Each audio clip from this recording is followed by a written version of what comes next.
The rain hammered against the bulletproof windows of the Gangnam penthouse as Jin-Ho Park stood motionless, staring at the medical report in his trembling hands. The most feared mafia boss in Seoul, a man who had built an empire on fear and blood, was crying. For 14 years, he had kept his daughter hidden from the world, locked away in a secret facility where no one could find her. But tonight, everything would change. What she had become in those years of isolation would not only shake his world, but expose the darkest conspiracy in Korean criminal history. Before we dive into this incredible story of redemption, power, and impossible transformation, let me know in the comments where you're watching from. If you believe that even the most ruthless people can find redemption, hit that like button and subscribe to K-Mafia Stories. You won't want to miss what happens next. Now, let's go back to where it all began, 14 years ago, when Jin-Ho Park made the most painful decision of his life. The year was 2010, and Jin-Ho Park ruled the Seoul underworld with an iron fist. At 35 years old, he controlled everything from the Busan ports to the gambling dens of Incheon. His organization, the Black Tiger Syndicate, was so powerful that even the police turned a blind eye.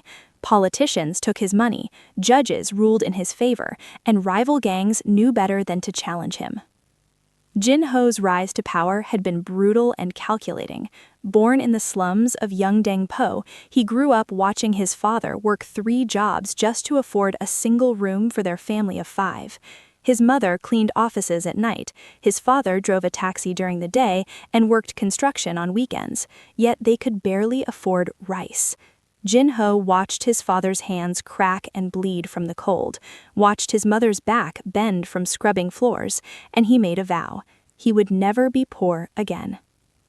At 15, he joined a small street gang running protection rackets in Itaewon. By 18, he had killed his first man, a rival gang member who tried to muscle in on their territory. By 22, he had orchestrated a coup within his own organization, eliminating the old boss and taking control. By 30, the Black Tiger Syndicate controlled 40% of all organized crime in Seoul. Jin-Ho was known for 3 things: his brilliant strategic mind, his absolute ruthlessness, and his word. If he made a promise, he kept it. If he made a threat, he followed through. In the underworld, his reputation was everything. Men feared him, women avoided him, and his enemies simply disappeared. But behind the ruthless exterior was a man with a secret, a weakness that could destroy everything he had built. Her name was Minji, and she was his 8-year-old daughter. Minji's mother, Soo-yeon, had been the only woman Jin-Ho ever truly loved. She wasn't part of the criminal world. She was a classical pianist who performed at the Seoul Arts Center, a woman of grace and beauty who somehow saw past the monster everyone else feared. They met at a charity gala that Jin-Ho attended to launder his reputation, one of those events where criminals donated money to orphanages to appear respectable. Jin-Ho stood in the corner nursing a glass of whiskey, bored and calculating which politicians in the room he could buy, when he heard the piano. The sound cut through the chatter like a knife through silk. He turned and saw her, a woman in a simple black dress playing Chopin with such intensity that the entire room had fallen silent. She played with her eyes closed, completely lost in the music, unaware that one of Seoul's most dangerous men was watching her with something he hadn't felt in years: genuine emotion. When she finished, the applause was thunderous, but Jin-Ho noticed she barely acknowledged it. She simply bowed slightly and walked off stage, as if the performance meant nothing compared to the music itself. He found her later at the champagne table, and without introducing himself said, "You play as if the piano is the only thing in the world that matters." She looked at him with eyes that were kind but tired. "Because when I play, it is." They talked for 2 hours. She didn't know who he was, didn't recognize the name Jin-Ho Park, didn't care about his expensive suit or the bodyguards waiting outside. She talked about music, about Chopin's relationship with George Sand, about how every piece of music tells a story if you listen carefully enough. And for the first time in his adult life, Jin-Ho forgot about power, territory, and revenge. He just listened. For 3 years, Jin-Ho lived a double life. By day, he was a ruthless crime lord who ordered executions over breakfast and negotiated drug shipments over lunch. By night, he was a man who listened to Soo-yeon play Chopin and Beethoven in their secret apartment in Itaewon, a place no one from his organization knew existed. Soo-yeon knew what he was. He had been honest with her from the beginning, expecting her to run away in horror. Instead, she had looked at him with those impossibly kind eyes and said, "I don't care what you do. I care about who you are when you're with me." When Minji was born on a winter morning in 2002, Jin-ho held his daughter for the first time and made a promise. This child would never know his world. She would grow up safe, protected, loved. She would have the childhood he never had, the innocence he had lost at 15 when he first picked up a knife. Jin-ho bought them a house far from Seoul, in a quiet village near Gangnam, where the mountains met the sea. It was a traditional hanok with a small garden where Soo-yeon grew vegetables, and Minji played with neighborhood children who had no idea her father was one of Korea's most wanted men.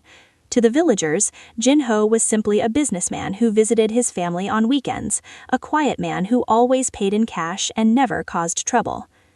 For 8 years, this arrangement worked. Jin-ho kept his two lives completely separate. His men in Seoul never knew about Gangnam, Soo-yeon and Minji never came to the city. It was as if he existed in two parallel universes, and as long as they never intersected, everyone would be safe. But the criminal world doesn't let anyone escape so easily. The Red Serpent clan had been Jin-ho's rivals for years. They controlled the drug trade in Busan and had been trying to expand into Seoul for over a decade. Every attempt had been crushed by the Black Tiger Syndicate, and with each defeat, their hatred for Jin-ho grew stronger. Their leader, a vicious man named Yang Hyung-sik, had sworn to destroy Jin-ho completely, not just his business, but his family, his legacy, everything. Yang spent 2 years searching for Jin-ho's weakness. He hired private investigators, bribed police officers, and followed Jin-ho's movements obsessively. And eventually, he found what he was looking for: the weekends to Gangnam, the house by the sea, the woman and child who lived there. One autumn evening in October 2010, as Soo-yeon drove Minji home from piano lessons, a black van forced them off the mountain road. The car tumbled down the embankment, crashing through trees and rocks before finally coming to rest in a ravine. Soo-yeon died on impact, her body shielding her daughter from the worst of the collision. 8-year-old Minji survived, but barely. Jin-ho received the call while in a meeting with Japanese Yakuza representatives. His lieutenant whispered the news in his ear, and for the first time in 20 years, Jin-ho's carefully constructed mask cracked. He stood up without explanation, walked out of the meeting, and drove to Gangnam at speeds exceeding 200 kilometers per hour. He arrived at the hospital to find his daughter barely clinging to life. The crash had shattered her spine, punctured her lungs, and triggered a rare autoimmune condition that the doctor said would require lifelong treatment. They gave her a 30% chance of surviving the night. Jin-ho sat beside her bed in the ICU, holding her small hand, watching machines breathe for her, and made a decision that would haunt him for the next 14 years. He couldn't let this happen again. He couldn't let his enemies know she survived, and he couldn't let his own organization know about his weakness. In the brutal world of Korean organized crime, showing love was showing weakness, and weakness meant death. If his lieutenants knew about Minji, they would see him as vulnerable, soft. If his rivals knew she existed, they would never stop trying to kill her. And if the Red Serpent clan discovered she survived, they would finish what they started. So Jin-ho made arrangements that very night. He contacted Dr. Kang Hae-jin, a brilliant physician who had lost her medical license after exposing corruption in a major Korean hospital. The hospital had been performing unnecessary surgeries on poor patients to inflate their insurance claims, and Dr. Kang had reported them to the authorities. In retaliation, the hospital's powerful directors had fabricated evidence that she was stealing medication and had her license revoked. Dr. Kang had been working in a free clinic in a poor neighborhood when Jin-ho found her. He offered her unlimited resources, a state-of-the-art facility, and one simple instruction: keep my daughter alive, no matter the cost. In return, he would help her expose the corruption that had destroyed her career. Dr. Kang agreed, not because she trusted Jin-ho, but because she saw the genuine desperation in his eyes. This wasn't a crime lord making a business deal. This was a father trying to save his child. Within 72 hours, Jin-ho had built a cover story. He held a press conference, announcing his beloved wife and daughter had died in a tragic car accident. He held a funeral, complete with expensive caskets, hired mourners, and enough flowers to fill 3 trucks. The caskets were empty. Min-ji was already being transported to a secret facility deep in the mountains of Gangwon province, a place that would become her home, her hospital, and her prison for the next 14 years. The facility was called Baekdu Sanctuary, named after Korea's sacred mountain. From the outside, it appeared to be a private psychiatric hospital for wealthy families who wanted to hide their troubled relatives. Rich families sent their schizophrenic sons, their addicted daughters, their elderly parents with dementia. The facility accepted them all, providing excellent care while maintaining absolute discretion. But its true purpose was far more specific: to keep one little girl alive and hidden from a world that wanted her dead. The sanctuary was built into the side of a mountain, surrounded by dense forest with only one access road that was monitored by security cameras every 50 meters. The main building was 3 stories, with medical facilities on the first floor, patient rooms on the second, and staff quarters on the third. But there was also a 4th floor, accessible only by a private elevator that required both a keycard and a fingerprint scan. That's where Min-ji lived. Her room was beautiful. Jin-ho had made sure of that. Large windows overlooked the forest, though they were reinforced with bulletproof glass and couldn't be opened. The walls were painted soft cream, decorated with paintings of the ocean and mountains. There was a small piano, though Min-ji was too weak to play it for years. Shelves were filled with books, hundreds of them on every subject imaginable. And there was state-of-the-art medical equipment, ventilators, monitors, IV stands, everything needed to keep a critically ill child alive.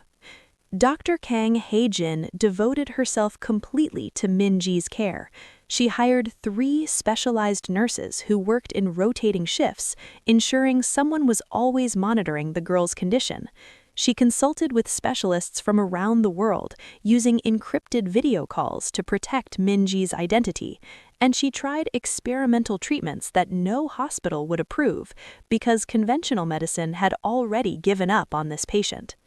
For the first 5 years, Min-ji's condition was critical. The autoimmune disease attacked her body relentlessly, as if her own immune system had decided she was the enemy. Some days she couldn't breathe without a ventilator. Other days, the pain was so severe that even morphine couldn't help. She had seizures, infections, and moments when her heart simply stopped beating and had to be shocked back to life. Dr. Kang fought for every breath, every heartbeat. She combined Western medicine with experimental treatments from overseas, stem cell therapy from Japan, immune modulators from Germany, and even traditional Korean herbal medicine when nothing else worked. Slowly, impossibly, Min-ji began to stabilize. Jin-ho visited twice a month, always at night, always alone. He would arrive after midnight in an unmarked car, park in the underground garage, and take the private elevator to the 4th floor. He would sit beside Min-ji's bed and read her stories, the same fairy tales and folk tales that Soo-yeon used to read. He brought her gifts that a child stuck in a hospital room could actually use, music boxes that played her mother's favorite pieces, photo albums filled with pictures of Soo-yeon before the accident, and her mother's jewelry, which he would describe in detail, telling her about the night he gave Soo-yeon that necklace, or the meaning behind those earrings. But he never told her the complete truth. He never explained who he really was, or why she had to stay hidden. He told her that there were bad people in the world who wanted to hurt her, that this place was keeping her safe, that one day when she was strong enough, they could leave together. To Minji, her father was just a sad man in expensive suits who smelled like cigarettes and cologne, who read her stories in a rough voice from shouting orders, and who whispered apologies in the dark when he thought she was sleeping. As the years passed, something extraordinary began to happen. Minji's body, against all medical odds, started to heal. The experimental treatments were working, not quickly but steadily. Her immune system began to regulate itself, her lungs grew stronger, her spine, though permanently damaged, stabilized enough that she could sit up without assistance. By the time she turned 13, she no longer needed the ventilator except during severe flare-ups. By 14, she could walk short distances with a walker. By 15, her autoimmune markers had dropped to nearly normal levels, and she could move around her room independently. Dr. Kang called it a miracle. Jin-ho called it justice, the universe finally giving her back something after taking so much. But neither of them understood the full extent of what was happening to Minji. Healing physically was only part of her transformation. Trapped in the facility with nothing but time, books, and her own brilliant mind, Minji became something neither her father or her doctor ever expected: a genius. She devoured every book Dr. Kang brought her. She started with children's stories, but by 10, she was reading adult literature. By 12, she had moved on to philosophy, history, and science. By 14, she was studying advanced mathematics and physics textbooks meant for university students. Dr. Kang noticed the change first. During medical exams, Minji would ask questions that showed a deep understanding of her own condition. Why are you using methotrexate instead of azathioprine? The half-life is shorter, but the immunosuppressive effect should be more targeted. These weren't questions from a patient, they were questions from a colleague. When Dr. Kang gave Minji a laptop to watch educational videos and stay connected to the outside world, Minji taught herself programming. She started with simple HTML, then moved to Python, JavaScript, C++, and eventually machine learning and artificial intelligence. By 16, she had created her own encrypted communication system, built from scratch, that even government intelligence agencies would have struggled to crack. But her greatest skill wasn't technical, it was analytical. Years of isolation had given Minji something that most people never develop: the ability to see patterns in chaos, to connect seemingly unrelated pieces of information, to understand complex systems by observing their smallest components. She would watch news broadcasts and identify lies by analyzing body language. She would read financial reports and spot fraudulent accounting within minutes. She would listen to conversations between the facility staff and deduce their personal problems, their secret relationships, their hidden motivations. Dr. Kang once asked her how she did it. Minji had simply shrugged and said, "When you can't move, you learn to notice everything. Every sound has a meaning. Every silence tells a story. The world is full of information if you know how to read it." But there was something else growing inside Minji alongside her intellect: a quiet rage. She knew she was being kept prisoner. The beautiful room, the expensive gifts, the gentle lies, none of it could hide the fact that she was locked away from the world. The windows didn't open, the door was always locked from the outside, the elevator required authorization she didn't have. She loved Dr. Kang, who had become like a second mother to her. She loved the nurses who cared for her with genuine affection. But she resented her father, the mysterious man who visited in the night, bringing gifts and apologies, but never freedom.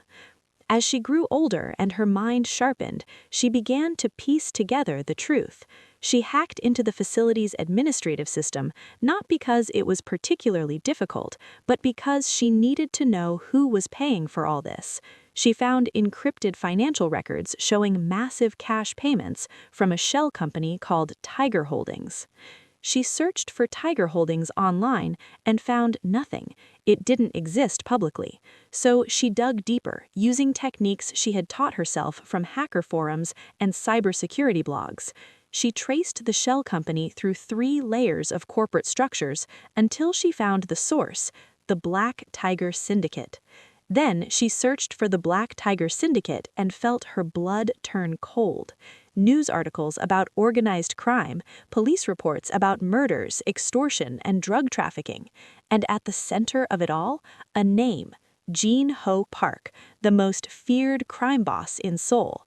The sad man who read her bedtime stories was a monster. Min-ji spent weeks processing this information. Part of her wanted to believe there was a mistake, that her father couldn't possibly be the man described in these articles. But the evidence was overwhelming. The dates matched, the locations matched, even the physical description matched the man she knew. She felt betrayed, furious, and strangely vindicated. She had always known something was wrong about her situation. Now she understood why she was hidden, not to protect her from random criminals, but because her father was a criminal, and his enemies would use her against him. But Min-ji was too curious to stop there. Once she started digging into her father's world, she couldn't stop. She hacked into his organization's encrypted communications, which took her 3 months and dozens of failed attempts. She intercepted messages between lieutenants, financial reports, and strategic plans. And that's when she discovered something that changed everything. Her father wasn't just a criminal, he was being used. The messages revealed a conspiracy far larger than the Black Tiger Syndicate. There was a network of corruption that extended into every level of Korean society: politicians, corporate executives, government officials, and even members of the National Intelligence Service. They all People. There was a massive conspiracy hiding in plain sight, and he was determined to expose it, even if it cost him his career. Then, on a cold December evening, as he worked late in his office trying to find a connection between 3 different money laundering cases, someone knocked on his door. Jae-hoon looked up, surprised. The building was supposed to be locked after 9 p.m. "Come in," he called, reaching instinctively for the pepper spray he kept in his desk drawer. Journalists who investigated powerful people learned to be paranoid. The door opened, and a young woman walked in. She appeared to be in her early 20s, with sharp, intelligent eyes and a confidence that seemed impossible for someone her age. She wore simple clothes, jeans and a jacket, but carried an expensive laptop bag. She closed the door behind her, looked directly at him, and said 6 words that would change everything. "I have proof of Operation Jade Dragon." Jae-hoon felt his heart stop. Operation Jade Dragon was a rumor, a whisper he had heard from a source 3 years ago, who had disappeared shortly after their meeting. He had spent months trying to verify its existence, but found nothing concrete. Most of his colleagues thought he had invented it. "Who are you?" he asked, his hand still on the pepper spray. Instead of answering, she placed a hard drive on his desk. "Plug this in. But I warn you, once you see what's on here, your life will never be the same." Jae-hoon stared at the hard drive, then at the young woman. Every instinct told him this was a trap. Sources didn't just walk in with evidence of massive conspiracies. That only happened in movies. But the look in her eyes wasn't the look of someone setting a trap. It was the look of someone who had been carrying an enormous burden and was desperate to share the weight. He plugged in the hard drive. What he found inside made his hands shake so badly he could barely control the mouse. There were thousands of files, encrypted communications between politicians and gang leaders, bank records showing money moving through dozens of shell companies, video recordings of secret meetings, emails discussing bribes and assassinations, and financial statements proving that some of Korea's most respected corporations were built on laundered criminal money. "This is," Jae-hoon struggled to find words, "this is impossible. How did you get this?" "I've been collecting it for years," Min-ji said calmly, "and I'm prepared to verify everything." "Who are you?" Jae-hoon asked again, more insistently this time. Min-ji hesitated for just a moment, then said the words she had been practicing for weeks. "My name is Park Min-ji. I'm the daughter of Jin-Ho Park, the boss of the Black Tiger Syndicate, and I'm here to bring down everyone who destroyed my family." Jae-hoon stared at her in disbelief. Jin-ho Park doesn't have a daughter. She died 14 years ago. "That's what everyone was supposed to believe," Min-ji replied. "But I've been alive this whole time, hidden away in a secret facility, and I've been watching, learning, and gathering evidence. Now it's time to act." She sat down across from him and began to talk. She told him everything about the car accident that killed her mother, about the 14 years locked in Baekdu sanctuary, about discovering her father's criminal activities, and most importantly, about uncovering Operation Jade Dragon. Jae-hoon listened, his journalistic skepticism battling with the extraordinary evidence in front of him. Everything she said was verifiable. The files were real, he could tell by cross-referencing them with his own incomplete research. The dates matched events he had been investigating for years. "Why come to me? Why not go to the police?" Min-ji laughed bitterly. "The police are part of the conspiracy. So are the prosecutors. Even if I found honest ones, they'd be blocked by their superiors. The only way to expose this is through the media, and you're the only journalist in Korea who has been consistently investigating financial corruption despite all the pressure to stop." She was right, and he knew it. He had faced lawsuits, threats, and professional blacklisting because of his articles. His marriage had fallen apart partly because his wife couldn't handle the constant fear. But he never stopped digging because he knew something massive was hidden beneath the surface. "If we publish this, everyone involved will try to kill us," he said slowly. "They're already trying," Min-ji replied. "My father has sent men all over Seoul looking for me. Choi Tae-Sung probably knows by now that his phone was hacked.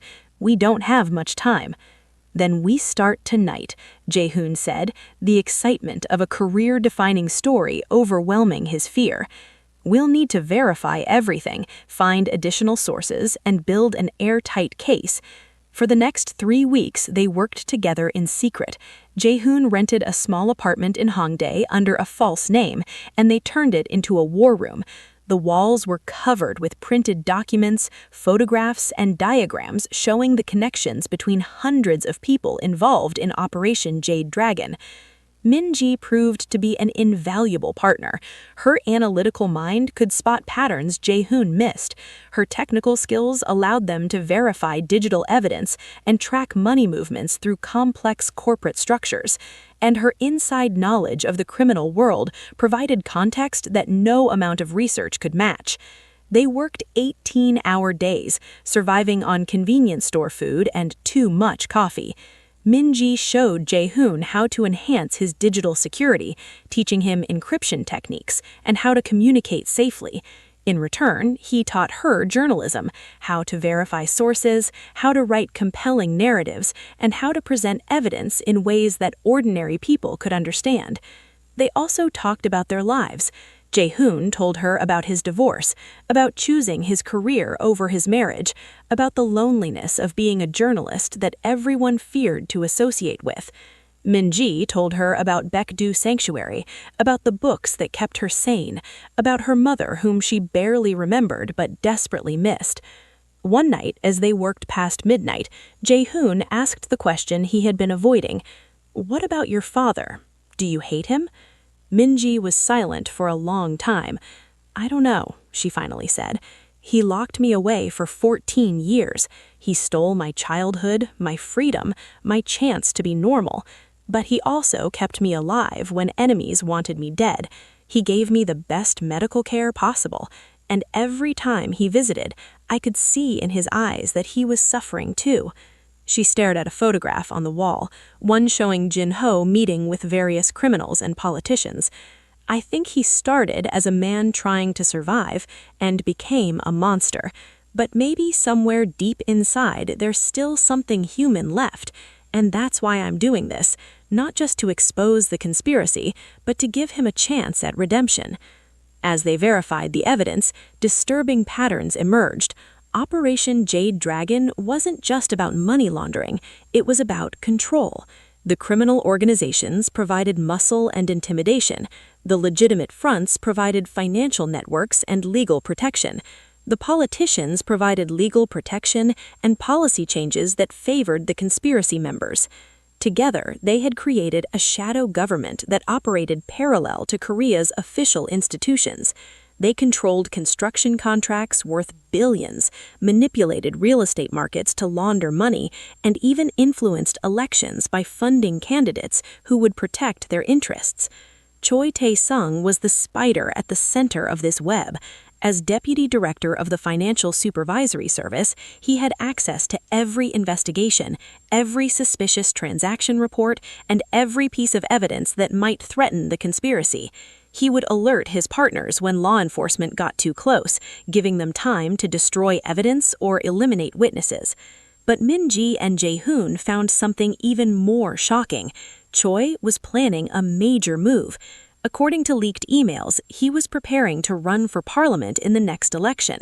With his reputation as a corruption fighter and the financial backing of his secret partners, he would almost certainly win.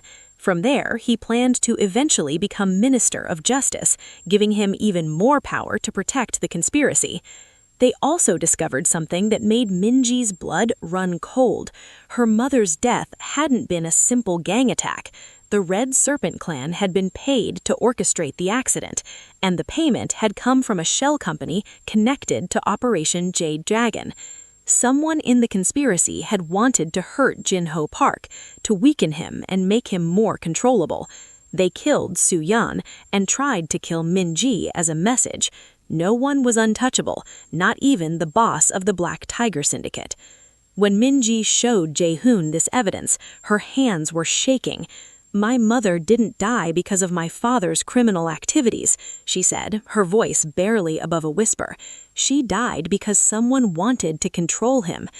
"Do you know who gave the order?" Jae-hoon asked gently. Min-ji pulled up a financial document showing the transaction. The payment had been authorized by someone using the codename Dragonhead. According to other documents, that was Choi Tae-sung's identifier within the conspiracy. "He killed my mother," Min-ji said, tears finally falling after being held back for weeks. Jae-hoon placed a hand on her shoulder.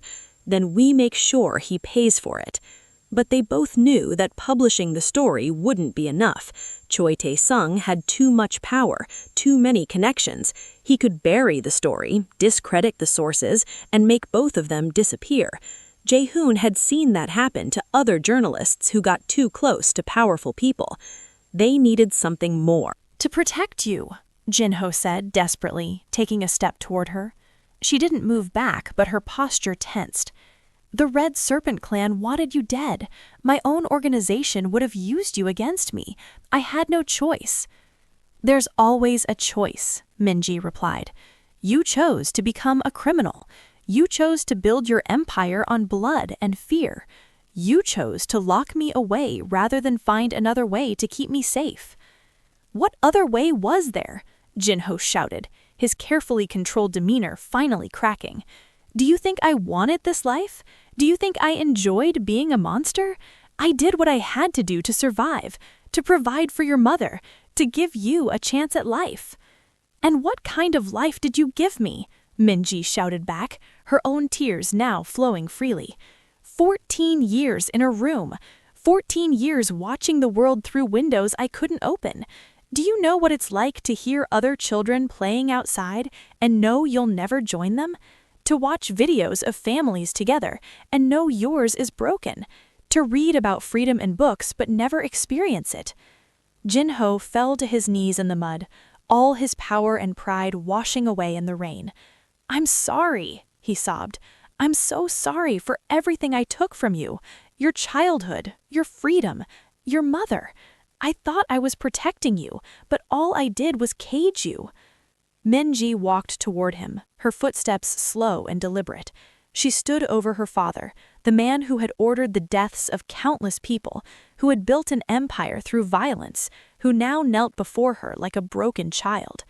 "Then make it right," she said quietly. "Help me expose the truth. Help me bring down the people who killed Mother, who used you, who turned you into this." Jin-ho looked up at her, rain and tears streaming down his face. "If I testify against them, they'll kill me. Choi Tae-Sung has connections everywhere. I'll be dead before the trial even begins." "Maybe," Minji acknowledged, "but if you don't, you'll spend the rest of your life knowing that you chose loyalty to criminals over your own daughter. You'll live knowing that you let mother's killers go free. And when you die, whether it's in 10 years or 30, you'll die as a coward." The words hit Jin-ho harder than any bullet could have. He had faced death dozens of times in his criminal career, had stared down rivals, had survived assassination attempts, but he had never faced his own daughter telling him the truth about what he had become. "What would your mother think of me?" he asked, his voice barely audible over the rain. "I think," Minji said, kneeling down beside him, "she would be disappointed in what you became, but I also think she would be proud if you chose to do the right thing now. It's not too late, Father. You can still be the man she fell in love with, the man who played Chopin in your secret apartment, the man who held me when I was born and promised me a better life." Jin-ho reached out with a trembling hand and touched his daughter's face, as if confirming she was real. "You look so much like her." "I know," Minji said, not pulling away. "Dr. Kang told me. She showed me pictures."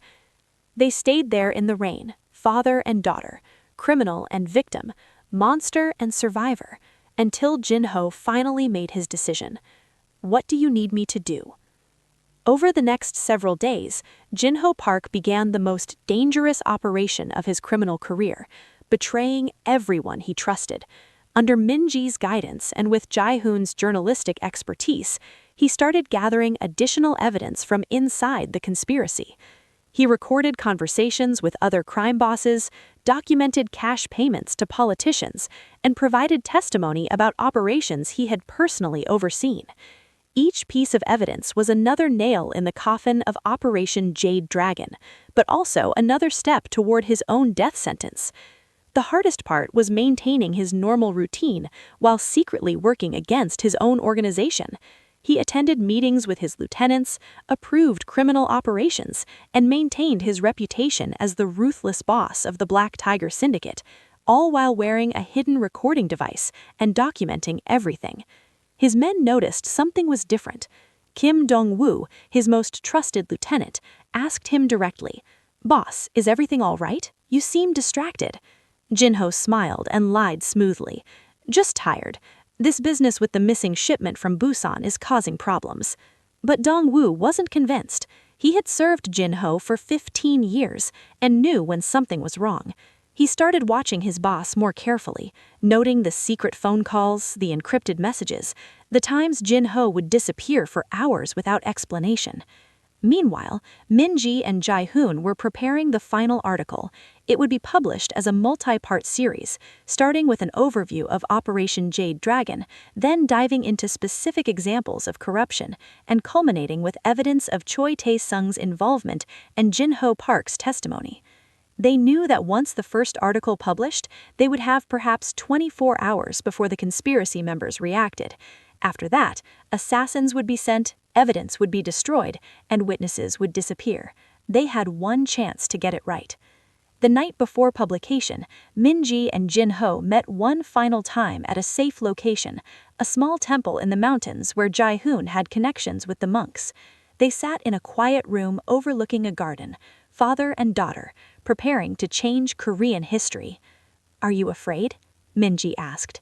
"Terrified," Jin-ho admitted. "Not of dying, I've accepted that, but of dying before I can make things right with us."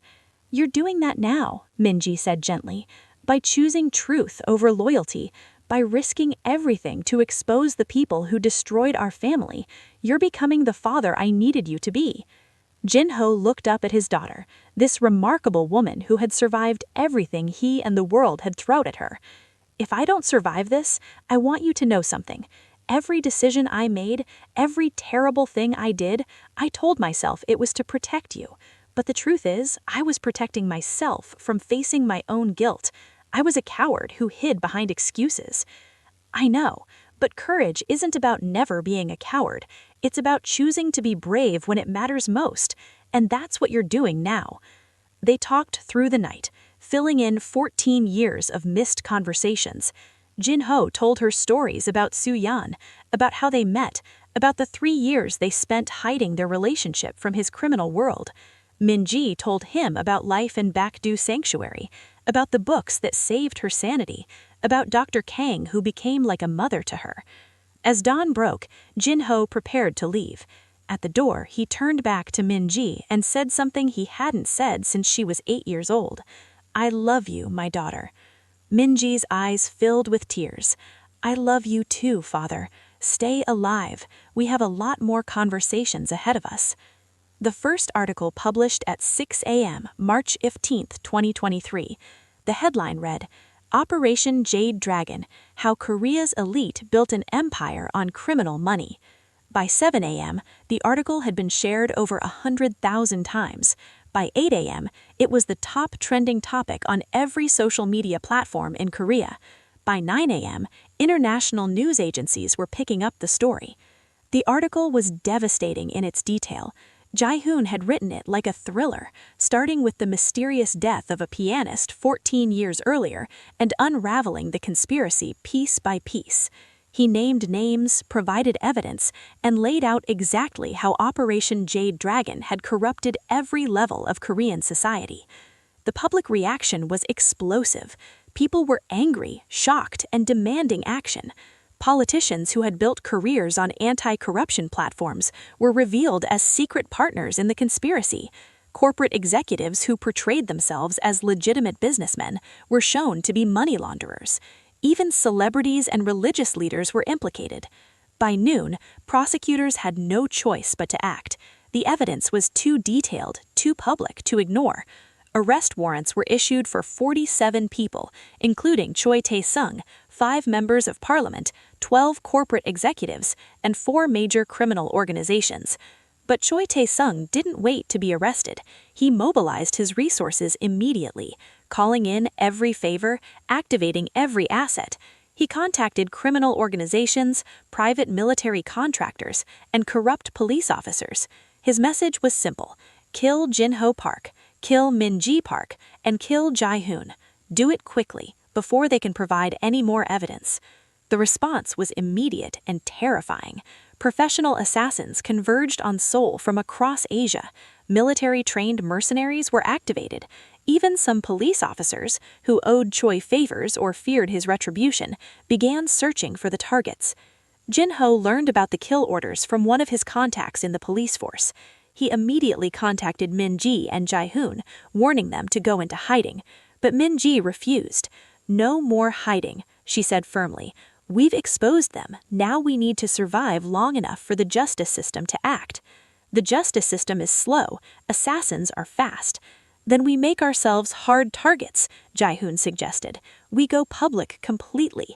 If we're constantly surrounded by media, witnesses, and cameras, they can't kill us without creating more evidence."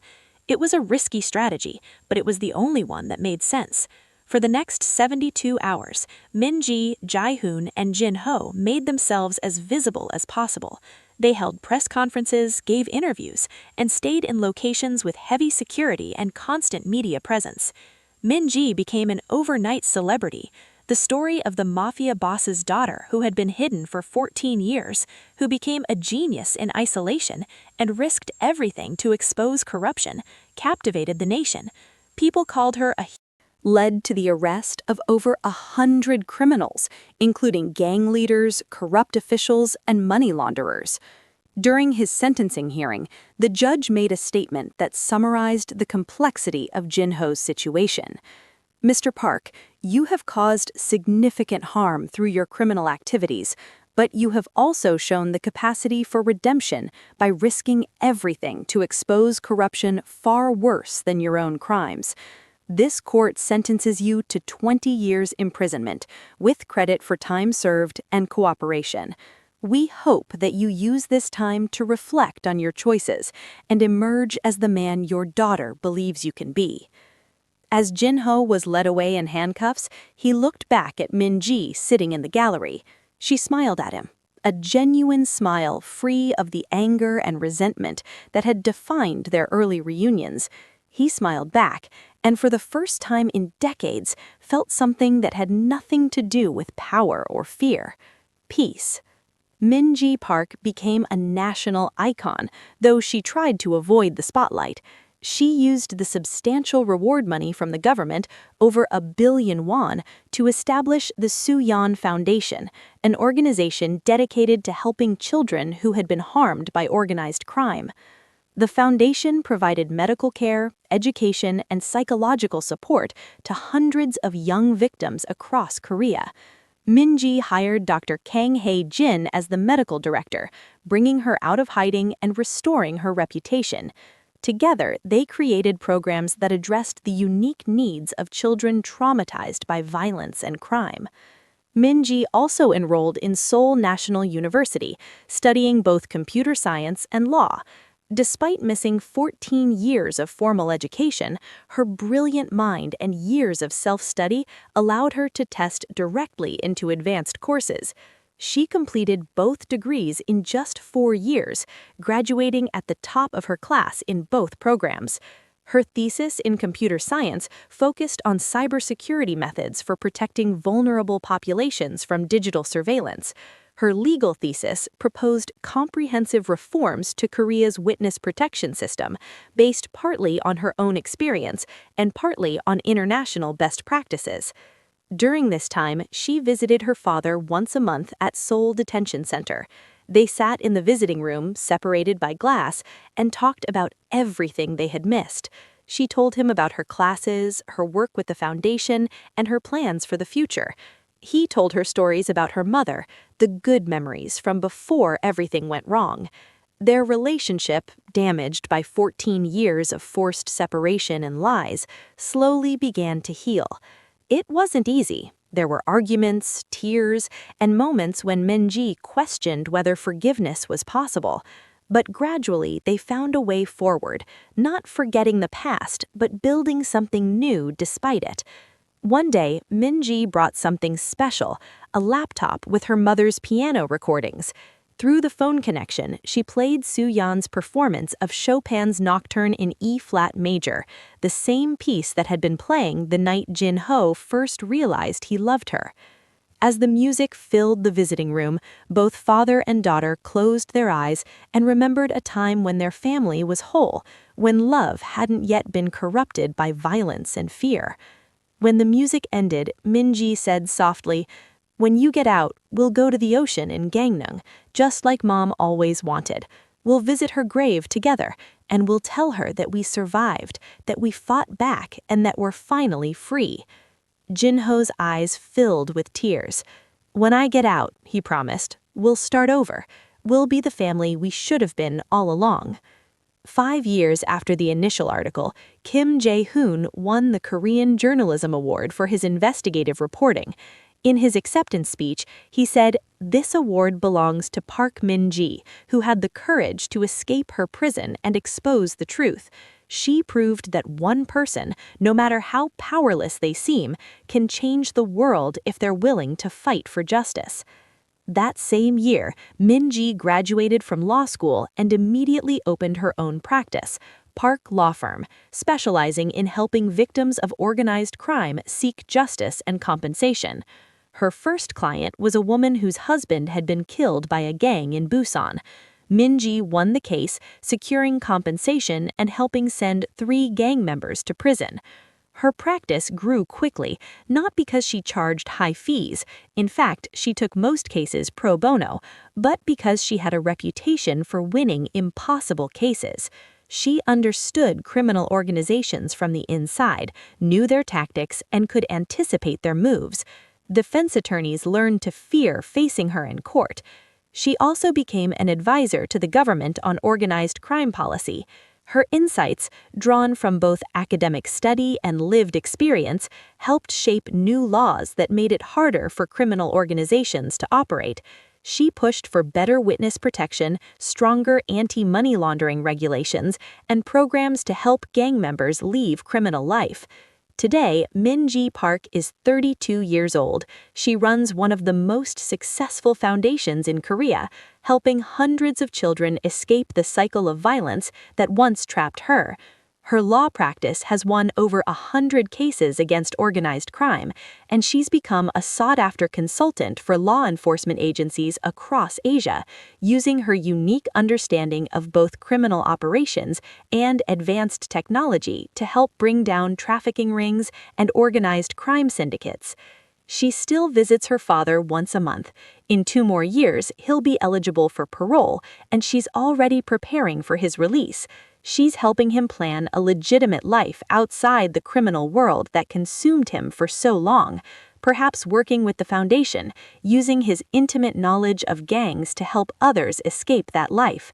She's also started writing a book about her experiences, not a sensational tell-all, but a thoughtful exploration of crime, punishment, redemption, and the complicated nature of family love. She wants people to understand that criminals aren't just monsters, they're human beings who made terrible choices, often because they saw no other options. The book's working title is 14 Years in Shadows, and she hopes it will help other victims of crime understand that survival is possible, that healing takes time, and that even the most broken relationships can sometimes be repaired. On the anniversary of her escape from Baekdu Sanctuary, Minji always visits the facility. Dr. Kang accompanies her, and together they walked through the room that was Minji's prison for so long. The 4th floor, where Minji lived, has been completely renovated. Her old room is now a library filled with books, computers, and comfortable furniture where young residents can learn and heal. A small plaque on the wall reads, "From darkness came light, from imprisonment came freedom, from suffering came strength. Never give up hope." Minji often speaks with the children staying at the facility. She tells them her story, not to boast, but to show them that survival is possible. She tells them that the circumstances of your birth don't determine your destiny, that education is the key to freedom, and that choosing to forgive doesn't mean forgetting, it means refusing to let the past control your future. One evening, a 13-year-old girl whose father was a gang member asked Minji, "Do you ever wish your father wasn't a criminal, that you had a normal family?" Minji thought for a long moment before answering. "Of course, I missed out on so much because of his choices, but I've learned something important. We can't choose our parents or our circumstances. We can only choose how we respond to them. My father made terrible choices, but he also chose to risk everything to do the right thing in the end. That choice doesn't erase his crimes, but it proves that people can change." She smiled at the girl. "Your father's choices aren't your choices. You get to decide who you become. And judging by the fact that you're here, working hard in your studies, and trying to build a better life, I'd say you're making excellent choices." The girl smiled back, and in that smile, she saw something she recognized from her own journey: hope. Jin-Ho Park, now 56 years old, has become something unexpected in prison, a mentor. He helps other inmates prepare for life after release, teaching them legitimate skills and warning them about the emptiness of criminal life. He's also started a program within the prison called Second Chances, where inmates can earn education certificates and vocational training. The program has been so successful that it's being expanded to other prisons across Korea. In his cell, Jin-Ho keeps 3 photographs. One is of Soo-yeon playing piano, taken a week before her death. The second is of 8-year-old Min-ji smiling brightly before the accident that changed everything. The third is recent, Min-ji at her law school graduation, wearing her robe and holding her diploma, the pride in her eyes unmistakable. He looks at these photos every night before sleeping, reminding himself why he chose to testify, why he chose truth over loyalty, why he chose redemption over pride. On visiting days, father and daughter sit across from each other and plan for the future. They talk about the restaurant they want to open together when he's released, a place that serves Soo-yeon's favorite dishes and employs former gang members trying to go straight. They talk about traveling to places Min-ji has only seen in pictures. They talk about making up for 14 years of lost time. "Do you think you can ever truly forgive me?" Jin-Ho asked during one visit,